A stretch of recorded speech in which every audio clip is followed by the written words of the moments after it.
Hi guys, so I'm going to be doing a tag today. It's called the Growing Up Asian American tag, and I'm adapting it to Growing Up Chinese American because I'm Chinese American.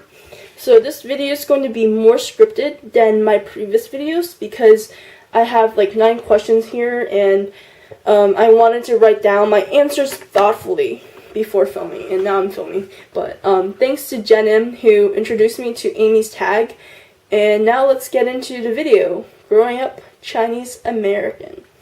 1. What ethnicity are you? I'm Chinese. 2. What generation are you? I was born in China and I immigrated to America when I was 6, so I'm a first generation Chinese American. 3.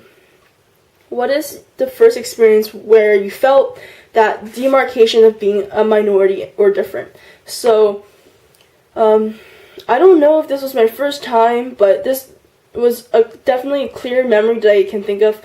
When I was in 2nd grade, I went to my friend's house, and her, alongside her other friend, were on a trampoline, and her friend was saying I couldn't play whatever game she was playing because it only allowed people who had more noticeable irises, like the color outside the pupil.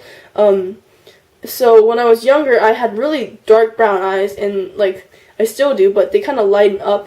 And you can notice the iris in the pupil now. But this was like her way of excluding me because being Asian and Chinese, I had really dark brown eyes, and she said that since there wasn't a line between the pupil and my iris, I couldn't play with her on the trampoline.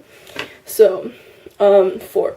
Were you always proud of your heritage, or was there a time you rejected it? So, I don't think I can reject being Chinese when I was younger and living in China. I remember reciting this speech out of a Chinese elementary textbook called 我爱我的祖国. So even at a young age, I really respected being Chinese. It was my heritage, and I was proud of my homeland, like my home country. 5. What are some stereotypes that you struggle with? So I realized it's only recently that I've been hearing the term mono-minority, even though the concept in itself isn't new. But I also grew up without a big impact of that because I went to a school where a lot of the kids in the program were really smart, so it didn't matter what race you were. If you were in the IB program, it meant you were probably good at school. But what does confuse me is that the successes of people can't be brought on by their genetics. That's just a very narrow and lopsided way of giving them credit for their work, and the people who have succeeded have done so with hard work and persistence, and to plop a stereotype like that just doesn't illuminate their individual attributions. See, I really did write this down, and this is not something I would ever say from thinking out of my head. 6. Can you speak your language? Yes, I can speak Mandarin. 我会说中文，写汉字，然后我会听和读，但是我听比我读都好。Yeah, I had to think about that. How has being Asian American affected your relationship with your parents? So, I think my relationship with them gets better as I learn more Chinese to communicate. But my mom and I can understand each other, but communicating using Chinese or English, and I do think that being with her in public and having our own secret conversations in Chinese brings us together. And for my dad, he's a man of few words. So even if I can communicate with him in Chinese better, I think it would still be tough.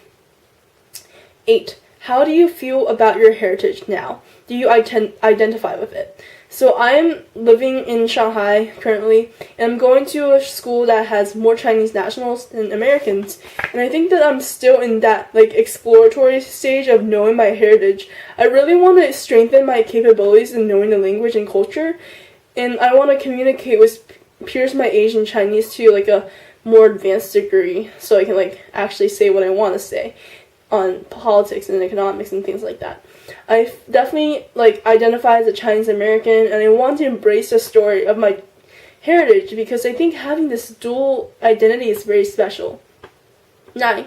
Last question. So, what's your favorite thing about being Asian American. So I really like the way I can express myself to people. Having both languages inside my head gives me a greater opportunity to talk to more people in the world, and I like helping people with my skill because like often like when I'm at an airport I can help someone translate something to Chinese or tell them something an American would have wanted to say to them, and it just makes me feel more useful, you know.